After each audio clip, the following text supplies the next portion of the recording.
Aujourd'hui, mardi, c'est jour de questions au gouvernement. C'est jour aussi des premiers pas de Marine Brenier à l'Assemblée nationale. Élue ce dimanche députée de la 5e circonscription des Alpes-Maritimes, Marine Brenier, 29 ans, a découvert le Palais Bourbon. On en parle dans quelques instants avec elle, mais tout d'abord, récit de sa première journée dans l'hémicycle avec Chantal Fazy et Arantxa Eldera.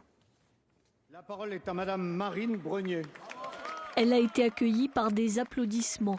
À 29 ans, Marine Brenier a fait sa première apparition aujourd'hui à l'Assemblée nationale.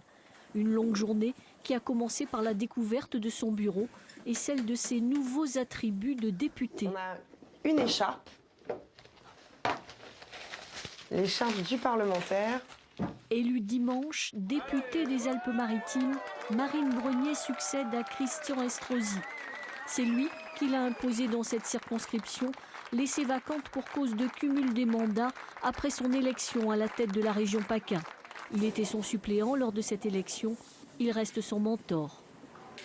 Ça, tu essaies de rendre des phrases plus directes, en même temps c'est plus percutant et tu vas gagner à peu près un tiers d'espace. Christian, c'est la personne qui m'a donné envie de faire de la politique et c'est avec lui que j'ai tout appris.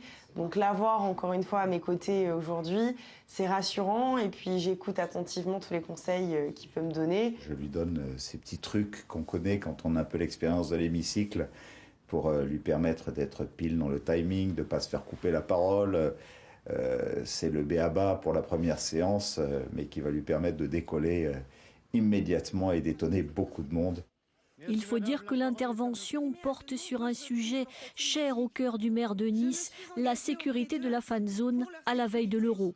Avec Christian Estrosi, nous avons développé un système de reconnaissance faciale opérationnel dès maintenant.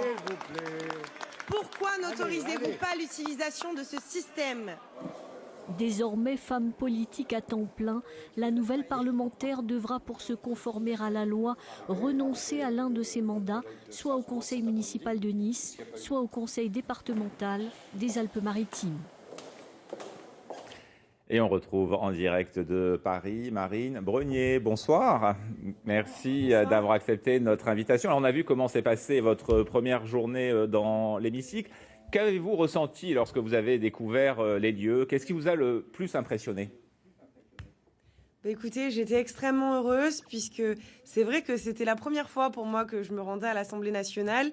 J'avais eu l'occasion de pouvoir visiter le Sénat et d'autres institutions, mais c'était une première à l'Assemblée et c'est vrai que c'était un grand moment à la fois de bonheur mais également d'appréhension puisque je faisais mon entrée à l'Assemblée nationale pour succéder à Christian Estrosi dans cette 5e circonscription des Alpes-Maritimes. J'ai dû préparer cette question au gouvernement que j'ai présentée cet après-midi sur la reconnaissance faciale, donc du bonheur et de l'appréhension, et aujourd'hui une satisfaction puisque la journée s'est très bien passée.